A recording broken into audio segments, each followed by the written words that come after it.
is a long cycle clean and jerk. If you ever want to get into kettlebell competitions or the sport of kettlebells, this is one of the 3 events that take place, is the long cycle clean and jerk. And all long cycle means is that you're re-cleaning in between every jerk. Now this lift is very technical, and it's important that you start learning with a light weight. For men, I'd say 16 kilo is more than fine, women even lighter, to get the technique down. Once your technique is down, the weight will come. Now this is the type of exercise that you would want to do for time.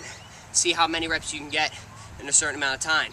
That's how the competitions go, at least. So the long cycle clean and jerk works like this. Alright, you're going to clean the bells and in a rack position. Now, this is where things will get a little different. Once you get into the sport of kettlebells, your rack position can become relaxed. So you're going to use your body to hold the bells, as opposed to keeping a real tight rack position. I like to keep the tight rack position because if you can keep the tight rack position, you can usually keep the relaxed rack position. So I'm just going to keep the tight for the purpose of this, but realize that you can lay your elbows, dig them down towards your hip, and then relax for a rest. But I'm going to keep it tight for now. Now the jerk.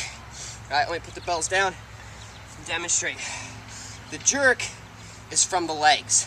You're taking an initial dip with your knees to power the bells up, almost like a jump. So a good way to practice this first dip is to get the bells up and then just relax your arms and try and move the bells with your legs. Kind of get them up. Careful not to smack yourself too much on the way down. Dip with it. And try and get more and more power out of it. If you have to leave the ground, that's fine. Because the purpose of the jerk is to get the bells moving as much with your legs and finish with your arms. And then there's a second dip. People refer to it as weaseling under the weight. So you want to think about getting the weight up as much as you can and then sneaking under the weight. Because once you start using substantial weight, you might not be able to move it that far, but you will be able to get down under it. So the way this works is once you have that weight moving up, you're going to drive your heels and your butt back and try and sneak under the weight into a full lockout. Looks like this. Drive your heels down and your butt down fast. Alright? So get it up, boom, get under that weight.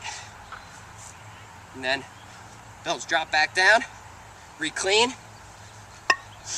power it up, explode under. Alright? Now the way the bells come down is you can just let them drop and dip with it, or you can come up on your tippy toes and meet them halfway. That's my preferred. So looks like this, and then dip with it. Alright? And then the long cycle just means that you're re-cleaning between every rep. That's the long cycle clean and jerk.